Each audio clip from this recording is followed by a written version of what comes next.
ಕನ್ನಡ ಮತ್ತು ಸಂಸ್ಕೃತಿ ಇಲಾಖೆ ಬಾಗಲಕೋಟೆ ಪಿ.ಬಿ. ದುತ್ತರಗಿ ಟ್ರಸ್ಟ್ ಸುಳಿಬಾವಿ ವಿಶ್ವವಿದ್ಯಾಲಯ ಕನ್ನಡ ಅಧ್ಯಯನ ವಿಭಾಗ ಸ್ನಾತಕೋತ್ತರ ಕೇಂದ್ರ ಇವರ ಸಂಯುಕ್ತ ಆಶ್ರಯದಲ್ಲಿ ಕೊಪ್ಪಳ ಜಿಲ್ಲೆ ಯಲಬುರ್ಗಾ ಪಟ್ಟಣದ ಸ್ನಾತಕೋತ್ತರ ಕೇಂದ್ರದಲ್ಲಿ ಹಮ್ಮಿಕೊಂಡಿದ್ದ ಪಿ.ಬಿ. ದುತ್ತರಗಿ ಅವರ ತಾಯಿಯ ಕರಳು ನಾಟಕ ವಿದ್ಯಾರ್ಥಿಗಳಿಂದ ಓದು ಬರಹ ಉಪನ್ಯಾಸ ಕಾರ್ಯಕ್ರಮಕ್ಕೆ ಕೊಪ್ಪಳ ವಿಶ್ವವಿದ್ಯಾಲಯದ ಪ್ರಭಾರ ಕುಲಪತಿಗಳಾದ ಪ್ರೊಫೆಸರ್ ಎಸ್.ವಿ. ಡಾನಿ ಅವರು ಚಾಲನೆ ನೀಡಿ ಮಾತನಾಡಿ, ರಂಗಭೂಮಿ ಕ್ಷೇತ್ರದಲ್ಲಿ ಸಾಕಷ್ಟು ಹೆಸರು ಮಾಡುವ ಮೂಲಕ ನಾಟಕ ರಂಗದಲ್ಲಿ ಪಿ.ಬಿ. ದುತ್ತರಗಿ ಹೊಸ ಅಲೆಯ ಹುಟ್ಟುಹಾಕಿದ ಮಹಾನ್ ಕಲಾವಿದರು ಆಗಿದ್ದರು ಎಂದರು.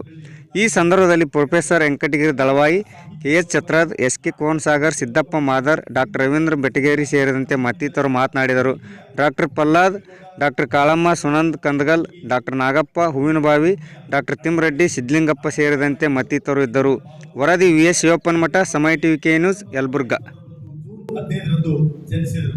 ಇವರ ತಂದೆ ಬಸವನಗೌಡ, ತಾಯಿ ಸಂಕಮ್ಮ. ಇವರ ಪೂರ್ವಜರಿಗೆ ಅವರು ತಮ್ಮ ಬದುಕನ್ನು ಮುಕ್ತಾಯ ಮಾಡಿರುವಂತದ್ದನ್ನು ನಾವು ಕಾಣ್ತೀವಿ. ನಾನು ಹೆಚ್ಚು ಕಡಿಮೆ 93ರಲ್ಲಿ ಸಹಶಿಕ್ಷಕನಾಗಿ ಕುಷ್ಟಗಿಯ ಜೂನಿಯರ್ ಕಾಲೇಜಿನಲ್ಲಿ ಅಪಾಯಿಂಟ್ ಆಗಿ ಬಂದಾಗ ಪಿ.ಬಿ. ದುತ್ತರಗಿ ಅವರನ್ನು ನೋಡುವ ಒಂದು ಅವಕಾಶ ನನಗೆ ಲಭ್ಯ ಆಗಿದೆ.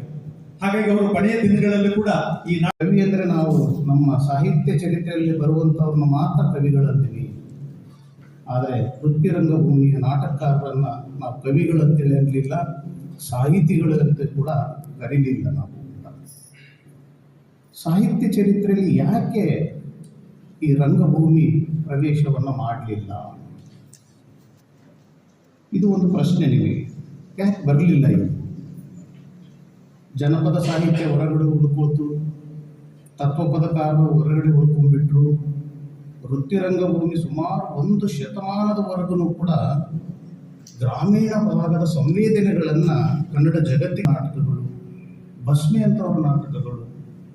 ಆದರೆ ಕನ್ನಡ ಜಗತ್ತು, ಕನ್ನಡ ಸಾಹಿತ್ಯ ಚರಿತ್ರೆ ಯಾಕಿದೆ? ವಿಭಿನ್ನ ಅಭಿರುಚಿಯನ್ನ ಕಲ್ಪಿಸಿಕೊಟ್ಟಿದ್ದೀರಿ.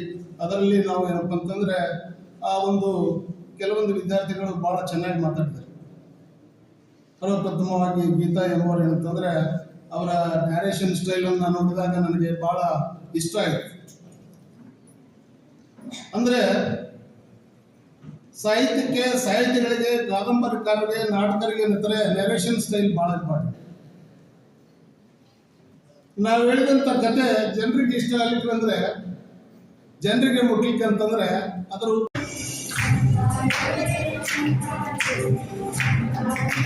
3ನೇ ನಾಟಕದ ಕುರಿತಾಗಿ, ತಾಯಿ ಕರಳು ಕುರಿತಾಗಿ ಇಲ್ಲಿ ನಮ್ಮ ಸಿದ್ದಪ್ಪ ಅವರು ಬಹಳ ಕಷ್ಟಪಟ್ಟು ಇದು ಎಷ್ಟು ಮುಂದೆ ಹೋಯಿತು ಅಂದ್ರೆ ಈ ಯೋಜನೆ ನವೆಂಬರ್ದಾಗ ಮುಗಿಬೇಕಾಗಿತ್ತು.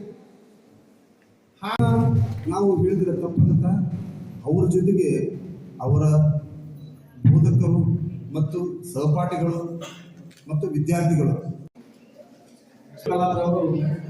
ಧನ್ಯವಾದಗಳು.